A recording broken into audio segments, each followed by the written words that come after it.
अगर आपको इस कहानी के पिछले भाग सुनना चाहते हैं तो मैं आपको लिंक डिस्क्रिप्शन बॉक्स में दे दूंगी और साथ ही कमेंट बॉक्स में पिन कर दूंगी, तो वहां से जाकर सुन सकते हैं। अब सुनिए आगे।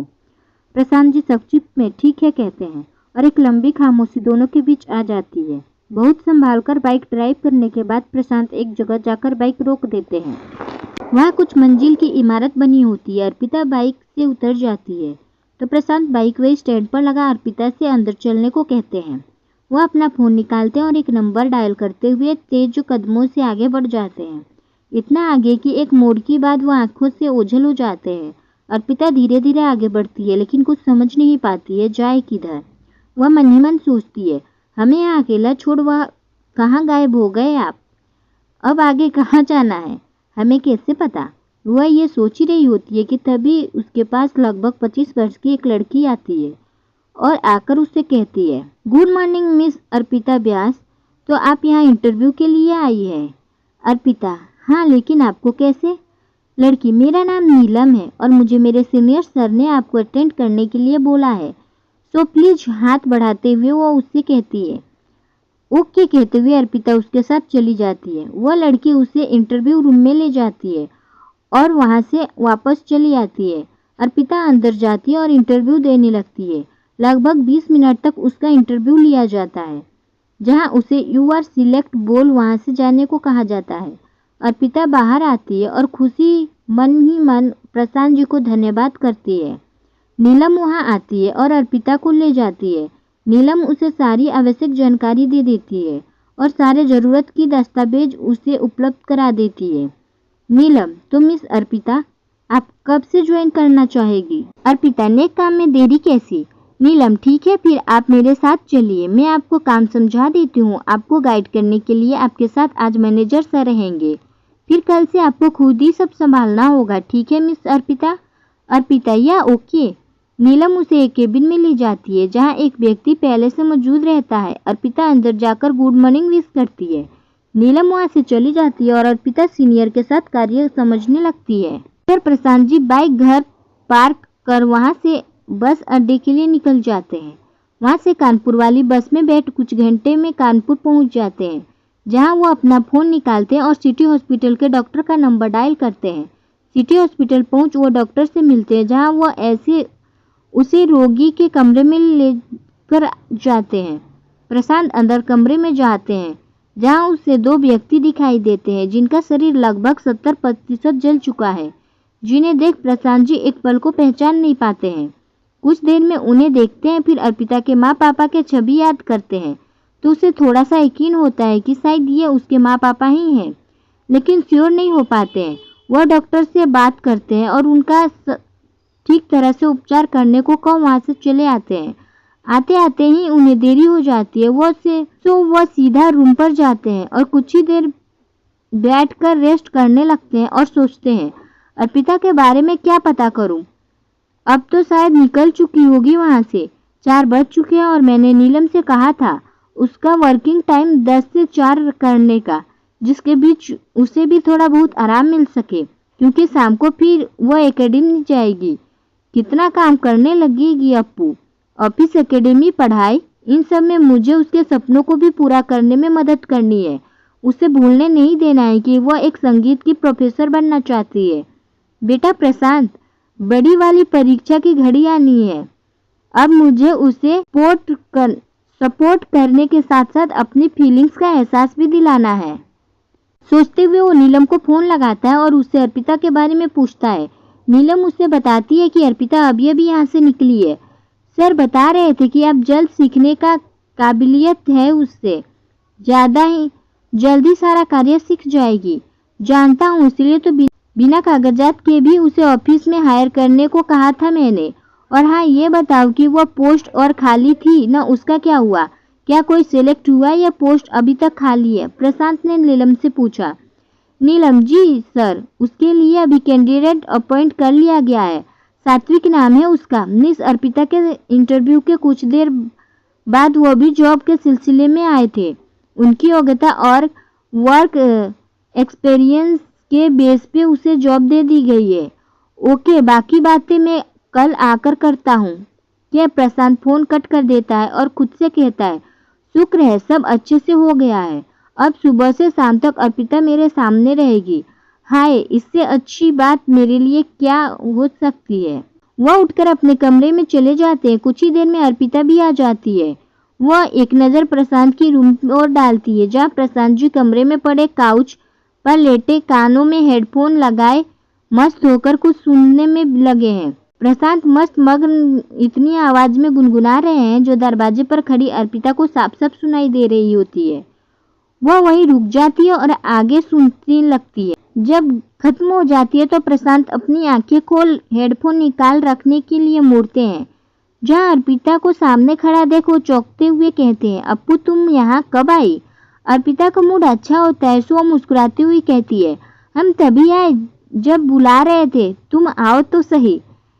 कह वहाँ से चली आती है। उसकी मस्करी सुन प्रशांत जी मुस्कुरा देते हैं और कहते हैं, हाँ अप्पू तुम आई तो सही। अर्पिता आकर कमरे में बैठ जाती है और कुछ देर रेस्ट करने लगती है। जरा सा फ्री होते ही वो यादों की गलियों में पहुंच जाती है, जहां वो और उसके माँ पापा होते हैं। अप्पू, माँ पापा अगर आज यहाँ होते तो और उन्हें पता चलता कि हम अब और ज़्यादा जिम्मेदार हो गए हैं तो खुशी से फूले नहीं समाते। बहुत खुशी होती उन्हें, लेकिन आज न जाने वो कहाँ है। काश हमारे पास कोई जादू की छड़ी होती तो हम छड़ी घुमाते और फटाक से अपने माँ पापा को पता लगा लेते, लेकिन अब हमें इंतजार ही करना होगा। सच में कभी कभी लगता है पास में पैसा होना कितना महत्वपूर्ण है। अगर ये जॉब हम पहले से करते तो आज हमें अपने माँ पापा को ढूंढने के लिए इतना इंतजार नहीं करना पड़ता। सोचते सोचते उसकी आंखों में आंसू आ जाते हैं, जिन्हें कमरे में मौजूद सत्य देख लेती है। अप्पू व्हाट हैपेन, तुम रो क्यों रही हो?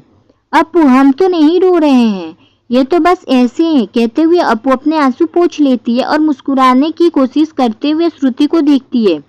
श्रुति, तुझे देखना चाहने का है, ऐसा लग रहा है जैसे कि तुम मुझसे झूठ बोल रही हो। ऐसा ही है ना अप्पू? बोल, मैं सही कह रही हूँ ना? अप्पू सही क्या यार, तुम भी ना कुछ भी सोचती जाती हो। हम बाहर जाकर बैठते हैं, काहे कि हमें अब एकेडमी जाना है। तुम्हारे प्रशांत भाई हमारा इंतजार कर रहे होंगे। अब वह खुद से तो बोलेंगे नहीं, अभी चलना है, अर्पिता ने बात टालते हुए कहा। तो उसकी बात सुन श्रुति ने कहा, क्या बात है, बड़ी जल्दी मेरे भाई को समझ रही हो? अप्पू, इन्हें समझना कौन सा मुश्किल है, इतना सिंपल और स्पष्ट व्यवहार है, आसानी से समझ आ जा सकता है, समझा जा सकता है। हैं? सिंपल और स्पष्ट? ये कब से भाई का व्यवहार हो गया है? मेरे क्या घर में कोई भी उन्हें समझ नहीं पाता और तुम्हारे लिए भाई सिंपल और स्पष्ट व्यवहार हो गए? कैसे मेरी जान? श्रुति ने अर्पिता से पूछा तो अर्पिता कहती है, हमें ऐसा लगता है, बाकी औरों को क्या लगता है, ये हमारी प्रॉब्लम थोड़ी ही है। और अब तुम ज्यादा दिमाग के घोड़े ना दौड़ाओ। तुमने यह तो नहीं पूछा कि अप्पू तुम्हारी जॉब का क्या हुआ, और ये उल्टे सीधे सवालों का बड़ा इंटरेस्ट लिया जा रहा है।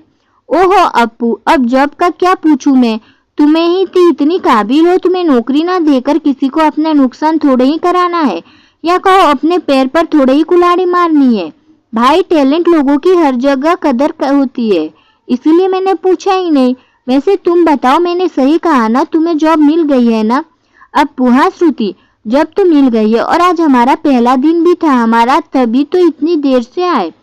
श्रुति, गुड, तो अब फटाफट मुझे भी बता दो ताकि मैं जाकर वहाँ अपने लिए कोई जॉब देख लूँ जिसमें हम दोनों साथ ही साथ ज्वाइन कर लेंगे, साथ जाना और साथ आना। ओके श्रुति, फिर तो तुम ये इंटरव्यू देख लो जो हमें वहाँ एक कर्मचारी नीलम ने दिया है। कहते हुए अर्पिता अपने बैग से एक पेपर निकाल श्रुति को पकड़ा देती है और स्वयं बाहर जाकर हॉल में बैठ जाती है। बड़ी मुश्किल से श्रुति के सामने बातें बदल कर आई होती है। बाहर आते उसकी आंखें भर आती है। हॉल में प्रशांत जी पहले से ही रेडी बैठे होते हैं और इस समय चाय का एक प्याला ही पकड़े होते हैं। प्रशांत को देख अर्पिता तुरंत अपने आंसुओं को पोंछ लेती है और सोफे पर बैठ जाती है।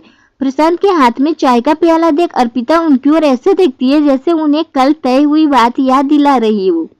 प्रशांत, यूं टकटकी लगाकर देखने से अच्छा है साथ में एक कप चाय का आनंद लिया जाए, क्या ख्याल है? बात सुन अर्पिता कहती है, नेक ख्याल है, वही तो हम कह रहे थे कि हमारी चाय मैं लेकर आता हूँ, 1 मिनट। कहते हुए वो अपनी चाय का कप वहीं टेबल पर रख देते हैं और वहां से अंदर चले जाते हैं। अर्पिता उठकर प्रशांत जी की जगह बैठ जाती है और उसके तरीके का चाय का प्याला पकड़ पीने की अभिनय करने लगती है। वही प्रशांत जी रसोई से बाहर आते हैं तो 2 कदमों में हल्की आहट सुन वो भाट बढ़ाकर उस डर से चाय की चुस्की लेने लगती है कि कहीं उसकी चोरी ना पकड़ी जाए। प्रशांत उसकी ओर देखते हैं तो मन ही मन कहते हैं, क्या बात है अप्पू, मेरी वाली चाय की चुस्की, टिट फॉर टेट। हाँ प्रशांत, अप्पू तुम्हारी चाय, जानबूझकर उसे छेड़ते हुए कहते हैं। हाँ लेकिन हमने तो ये उठा ली, हमें लगा ये हमारे लिए रख कर गए हैं। नहीं, वो हमारे कहने का अर्थ है कि वो चुप हो जाती है और मन ही मन खुद को कोसने लगती है। ये चाय क्या अजीब अजीब हरकतें हो रही है हमारे साथ। हम ये बात करते हुए अटकने कब से लगे। कहाँ तो लोग अपने मन की बात धड़ल्ले से बोल जाते हैं और एक हम है जो पहले कुछ घंटों से इनके सामने अटकने लगे हैं। लोग तो इसमें सुधर जाते हैं और हम बिगड़ने लगे हैं। नहीं, अब हमें खुद को संयत रखना होगा। हद होती है बेवकूफ़ी की।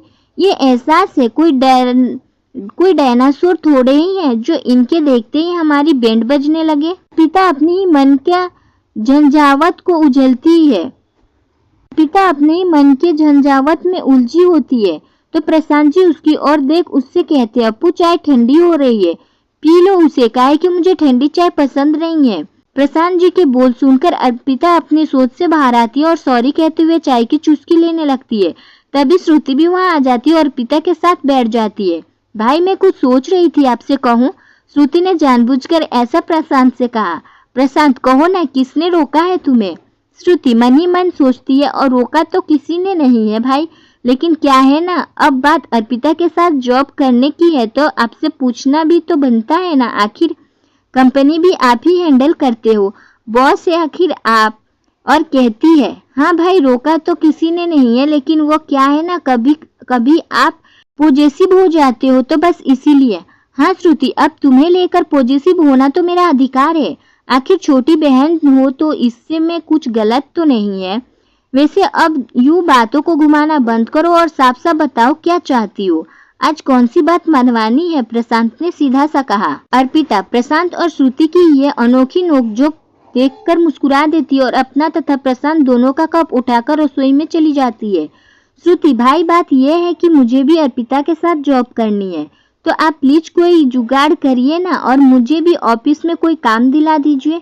श्रुति की बात सुन प्रशांत कुछ सोचते हैं और मुस्कुराकर कहते हैं, अच्छा तो तुम भी काम करना चाहती हो, ठीक है, मुझे कोई परेशानी नहीं है, लेकिन मेरी 2 शर्त हैं जिन्हें तुम्हें माननी पड़ेगी। अगर वो पूरी हुई तो तुम ऑफिस में आ सकती हो। प्रशांत ने साथ लहजे में श्रुति से कहा। तो उनकी बात सुन श्रुति कहती है, मुझे पता था आप शर्त जरूर लाद देंगे मुझ पर। अगर प्रेम भाई यहाँ होते तो यूं बिन किसी शर्त का ही हाँ कर देते। कहते अगर हमें जॉब करनी है तो ये तो अच्छी बात है, आराम से करो। और आपने तो शर्त ही रख दी। न जाने क्यों बड़ी मामी शोभा कहती है कि आप और प्रेम भाई स्वभाव में एक जैसे हैं। मुझे तो आप दोनों में अंतर ही अंतर दिखाई पड़ता है। कहते हुए श्रुति शुरू हो जाती है। बात सुन प्रशांत जी मुस्कुराते हुए कहते हैं, जो गई तेरी नौटंकी शुरू। अब मेरी बात सुनो, अगर जॉब करनी है तो शर्त माननी पड़ेगी। भाई बहन का प्यार तो अभी साइड में रखो और प्रोफेशनल बात करते हैं। ये बात तो तुम समझती हो, काम के मामले में मैं कोई कॉम्प्रोमाइज नहीं करता। प्रोफेशनल और पर्सनल लाइफ दोनों अलग रखता हूँ। हाँ भाई जानती हूँ, लेकिन मुझे जॉब करनी है, नहीं तो मैं यहाँ बोर हो जाऊंगी। अब आप बताइए आपकी क्या शर्त है। प्रशांत, मेरी 2 बहुत साधारण सी शर्तें हैं। पहली ये कि ऑफिस में तुम मेरी बहन ना होकर एक एम्प्लॉय रहोगी। तुम्हारे साथ भी बिल्कुल वैसा ही व्यवहार होगा जैसे और कर्मचारियों के साथ होता है। और दूसरी शर्त यह है कि तुम हमारे रिश्ते के बारे में ऑफिस में किसी से भी चर्चा नहीं करोगी, क्योंकि फिर कर्मचारियों के मन में कहीं ना कहीं यह भावना आ जाती है कि फला एम्प्लॉय से बॉस कुछ नहीं कहेंगे क्योंकि ये उनकी रिश्तेदार है और ये आगे अपनी काबिलियत से नहीं बल्कि रिश्तेदारी की वजह से बढ़ रहे हैं। अगर इन 2 शर्तों को मानो तो तुम ऑफिस में अर्पिता के असिस्टेंट बनकर आ सकती हो। अपनी बात पूरी कर प्रशांत जी चुप हो जाते हैं। ओके भाई, ये मैं ध्यान रखूंगी, श्रुति ने प्रशांत से कहा। उसकी बात सुन प्रशांत भी उसे ऑफिस ज्वाइन करने को कह देते हैं और उठकर कमरे में चले जाते हैं। उधर अर्पिता इस बात को बेखबर वो प्रशांत जी के साथ ही काम करेगी उसे बताने के लिए एक नोट लिखती है और जाकर बाहर शूज रखने के स्थान पर रख देती है और अपना बैग ले वहीं श्रुति के पास आकर बैठ जाती है। प्रशांत हाथ में चाबी लेकर आते हैं। एक नज़र अर्पिता की ओर देख आगे बढ़ रेक से अपनी स्लीपर निकालते हैं तो उनकी नज़र अर्पिता के रखे नोट पर पड़ती है। वो वहाँ भी वो नोट उठाकर पढ़ते हैं। हमें जॉब मिल चुकी है, 10 से 4 हमारी वापस टाइमिंग है। ये पढ़ते ही प्रशांत जी मन ही मन कहते हैं, जानता हूँ अप्पू, लेकिन अब मुश्किल है ये कि कहीं ऐसा ना हो तुम्हें पता चले कि वो ऑफिस मेरा है तो कहीं तुम जॉब छोड़कर ही ना चली जाओ। अब इसके लिए भी कोई ना कोई उपाय सोचकर रखना पड़ेगा। वैसे मेरे ख्याल से तुम्हें कोई परेशानी तो नहीं होनी चाहिए, लेकिन फिर भी बैकअप प्लान तो रखना पड़ेगा, काहे कि अभी मैं तुम्हें यहाँ से जाने नहीं दे सकता। और नोट अपनी जेब में रख वहाँ से बाहर चले जाते हैं और बाइक के पास पहुँच बाइक का हॉर्न बजाकर खड़े हो जाते हैं। पिता जो अंदर होती है हॉर्न सुन निकल कर वहाँ से तुरंत चली जाती है। बाहर आकर वो बाइक पर बैठ जाती है और दोनों एकेडमी के लिए निकल जाते हैं। प्रशांत, अप्पू उदास क्यों हो? अर्पिता हैरान हो कहती है, हम उदास नहीं है, आपको ऐसा काहे लगा? प्रशांत, अप्पू मुझे ऐसा लग रहा है शायद उसकी वजह अंकल आंटी है ना? अर्पिता, हाँ, वो आज हमें जॉब मिल गई है, यानी हम इंडिपेंडेंट हो गए हैं, तो उसकी सबसे ज़्यादा खुशी हमारे माँ पापा को ही होती। लेकिन अभी हमारा दुर्भाग्य, हमें ये तक नहीं पता कि हमारी माँ पापा कहाँ है। अंकल आंटी ठीक होंगे अप्पू, तुम बस भरोसा रखो और खुद को संभालते हुए इसी तरह आगे बढ़ो। बहुत जल्दी अंकल आंटी तुम्हारे सामने होंगे। और सोचते हैं, अप्पू मुझे पता चुका है तुम्हारे माँ पापा के बारे में, लेकिन अभी उनके बारे में बताकर मैं तुम्हें परेशान नहीं कर सकता। जब तक मुझे यकीन नहीं हो जाता कि वो सही सलामत है, तब तक मैं तुम्हें कोई झूठी उम्मीद नहीं दे सकता, क्योंकि डॉक्टर के अनुसार उन दोनों का शरीर काफ़ी हद तक बर्न हो चुका है, जिससे उन्हें पहचानना काफ़ी मुश्किल है। जब तक वो बिल्कुल ठीक और बातचीत करने योग्य नहीं हो जाते, तब तक ये बात मुझे खुद तक सीमित रखनी होगी। फिर वही जानी सी पहचानी सी खामोशी दोनों के बीच आ जाती है और दोनों बस मिरर में देखते हुए मन ही मन बातें करते हैं। एकेडमी पहुंच जाते हैं, जहां आज फिर वो साथ में क्लास अटेंड करते हैं और वहां से साथ निकलते हैं, लेकिन उनका स्वागत आसमान में धीरे से बादल करते हैं तो अभी भी बरसने को तैयार है। ये देख अर्पिता कहती है, प्रशांत जी, आज तो बिन मौसम की बारिश होने का आसार नजर आ रहे हैं। प्रशांत, हाँ अप्पू, और एक विशेष बात बताऊं, बारिश चाहे किसी भी देश में हो, बिन मौसम बेहद खासी होती है। चलो हम लोग जल्दी जल्दी निकलते हैं। तभी उनके जेहन में अर्पिता की कही हुई चंद लाइन गुजती है, कहीं तो होगा। ख्याल आते ही वो मन ही मन कहते हैं, ठाकुर जी बारिश हो जाए, क्योंकि अप्पू को बारिश में भीगना बेहद पसंद है। प्लीज प्लीज आप बारिश करा दीजिए। मन ही मन प्रार्थना कर वो बाइक स्टार्ट करता है और धीरे धीरे थोड़ा देता है। कुछ ही आगे पहुंचे होते हैं कि बारिश के बूंदे पड़ने लगती है। ये देख प्रशांत जी मन ही मन बेहद खुश होते हैं और ठाकुर जी को धन्यवाद करते हैं। हाय, आज बेमौसम की ये बारिश, उस पर तुम्हारा मेरे साथ होना और ये बाइक राइडिंग, सब मिलाकर मुझे मेरी पहली लॉन्ग ड्राइव का एहसास करवा रहे हैं। प्रशांत मन ही मन खुश होते हुए कहते हैं। वही अर्पिता बारिश की बूंदों को अपने चेहरे पर महसूस करने लगती है। थोड़ा आगे ड्राइव करने के बाद प्रशांत जी बाइक को परिवर्तन चौक पर रोक लेते हैं और अर्पिता से कहते हैं, तुम्हारी पसंदीदा बारिश तो जस्ट इंजॉय, मैं अभी आया, ओके के प्रशांत जी वहाँ से चले जाते हैं। वही अर्पिता एक बेंच पर बैठ जाती है। उसके ऊपर छत टाइप होती है। वह हाथों को फैला जी भर के बारिश में खेलती है। तभी वहाँ प्रशांत जी वापस से आते हैं। उनके हाथ में चाय के 2 कुल्हड़ होती है, जिसे देख अर्पिता हंसते हुए कहती है, बारिश की बूंदों में चाय, क्या बीमार पड़ने का इरादा है? नुकसानदायक होगी ये से तो। अप्पू पीकर तो देखो यार, एक तो इतनी मुश्किल से लेकर आया हूँ तुम्हारे लिए और तुम भी ऐसे बोल रही हो। कहीं तो हम महसूस से बंदे ही बात मान लिया करो। प्रशांत ने अर्पिता से कहा तो उसकी बातों का हाव भाव देख उसे हंसी आ जाती है। वो कहती है, मासूम और आप? खैर मुद्दा ये नहीं है, मुद्दा ये है कि हमने आपकी कौन सी बात नहीं मानी, बताओ जरा। वो तो मैंने बस ऐसे ही, असल में मुझे बारिश में चाय पसंद है और अकेले यहाँ बैठकर पीना मुझे सही नहीं लगा, तो आप यहाँ हमारे लिए ले आए हैं। अब इतने प्यार से लाए हैं तो मना करना नहीं बनता। लाइए, कहते हुए वो चाय का प्याला फुर्ती से लेती है और चाय पीने लगती है। चाय पीते हुए उसकी नज़र सामने ग्राउंड पर पड़ती है तो वो अपनी स्लीपर वहीं उतारकर चाय वहीं बेंच पर रखकर भीगती लगती है। ग्राउंड में कुछ कपल और लोग भी होते हैं। वो अर्पिता को ऐसे भीगते देख मुस्कुरा देते हैं। वहीं कुछ उपद्रवी तत्व भी होते हैं जो किसी युवा लड़की को भीगता देख हंस कर आपस में बात करने लगते हैं। प्रशांत जी की नज़र उन पर पड़ती है तो वो अपनी चाय वहीं रख अर्पिता के सामने जाकर खड़े हो जाते हैं। उनकी यह हरकत उन तत्वों को संदेश देने के लिए काफ़ी है कि यह लड़की यहाँ अकेली नहीं है। प्रशांत को देख वह सभी एकदम चुप हो जाते हैं और वहाँ से घिसक जाते हैं। प्रशांत खड़ी देखते हैं जिसमें लगभग 8-10 हो चुके हैं, यानी यहाँ आए हुए 10 मिनट हो चुके हैं। अब हमें निकलना चाहिए, नहीं तो बीमार पड़ जाएंगे, आखिर सर्दी वाली बारिश है। प्रशांत, अप्पू हमें यहाँ से निकलना चाहिए, घर पहुँचने देर हो जाएगी और ज़्यादा भीगी तो अच्छी चीखें आते हुए सर्दी लग जाएगी। कहते हुए प्रशांत जी एक बार फिर चीखते हैं। ठीक है चलिए, कहते हुए अर्पिता और प्रशांत दोनों वहाँ से निकलते हैं। रास्ते में अर्पिता को महसूस होता है कि प्रशांत जी चीखते हुए बाइक राइड कर चल रहे हैं, यानी सर्दी लग गई है। कुछ ही देर में घर पहुंच जाते हैं, जहां जाकर दोनों चेंज कर सोफे पर बैठ जाते हैं। प्रशांत अर्पिता को देखते हैं जिसे झुरझुरी महसूस हो रही है। ये देख वो सोचते हैं शायद भीगने की वजह से सर्दी लग गई है और इन्होंने इतने सारे कपड़े खरीदे लेकिन गर्म कपड़े खरीद कर ही नहीं लाई।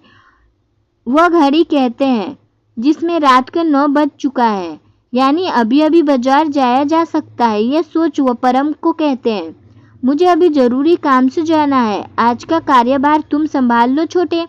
परम, ठीक है, तो कितनी देर में आओगे वापस? प्रशांत, ज़्यादा नहीं, यही कोई 1 घंटा। परम, ठीक है, कहते हैं तो प्रशांत जी तुरंत वहाँ से चले जाते हैं। उन्हें छींक आती जा रही है। ये देख अर्पिता उठती है और तेजी से प्रशांत जी की तरफ जाती है और जानबूझकर उनसे टकराकर आगे बढ़ जाती है। अचानक टकराने के कारण प्रशांत के हाथ के पकड़ी बाइक की रिंग छूटकर गिर जाती है, जिसे अर्पिता उठाकर तुरंत वापस लौट आती है। परम, जो उन दोनों को ही देख रहा है, उसे अर्पिता की हरकत समझ में आ जाती है और वो मन ही मन कहता है, किरण बोल तो सही रही थी, अब भाई का मन का पता करना है। प्रशांत अर्पिता को चाबी उठाते देख लेते हैं लेकिन उससे कुछ कहते नहीं और परम के पास जाकर कहते हैं, बाहर अभी भी बूंदाबांदी हो रही है तो तुम अपनी गाड़ी की चाबी दे दो, मैं बस यहीं पास तक ही जा रहा हूँ। परम, गाड़ी की चाबी तो अंदर कमरे में है, वैसे ऐसा क्या जरूरी काम आ गया भाई जो अभी हो सकता है सुबह नहीं? प्रशांत, वैसे तो एक जरूरी काम है लेकिन अब अगर तुम कह रहे हो तो तुम सुबह ही कर लूँगा। क्या वो वहाँ से अपने कमरे में चले आते हैं। ये जान अर्पिता गहरी सांस ले कहती है, शुक्र है ये अभी इस समय नहीं जा रहे हैं, स्वास्थ्य भी जरूरी है। कहते हुए वो 1 कप पाइपिंग हॉट मसाला टी तैयार करती है जो उसकी मासी बनाती थी। वह उसे 1 कप निकालकर प्रशांत को देने के लिए उसके कमरे में जाती है, जहां प्रशांत जी मुंह पर रुमाल रख छिके जा रहे हैं। अर्पिता चाय का प्याला उसकी टेबल पर रख देती है एवं आपके लिए चाय पी लीजिएगा कहते हुए वहां से बाहर आ जाती है। प्रशांत जी उठकर चाय लेते हैं तो उन्हें एक नोट मिलता है। वो मुस्कुराते हुए उसे पढ़ते हैं। सबसे पहले तो शुक्रिया बारिश के लिए और सारी चाबी लेने के लिए। उसे पढ़ प्रशांत जी मुस्कुराते हैं और कहते हैं, अब सॉरी इतनी जल्दी तो नहीं मिलेगी, तो कुछ तो परेशान करना बनता है। और एक दूसरा पेपर लेकर उस पर कुछ लिखकर उदासी वाला इमोजी बनाकर उस पेपर को फोल्ड कर चाय फिनिश कर वापस उसी कप के नीचे रख देते हैं। लगभग 5 मिनट बाद अर्पिता वहां आती है और खाली प्याला का ट्रे ले वहां से चली जाती है। इसके बाद की कहानी सुनने के लिए सुनते रहे ऑटो मोटिवेशनल वाइब्स।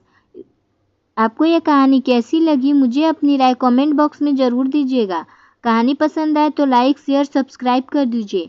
मिलते हैं नेक्स्ट पार्ट में। Thank you for watching video.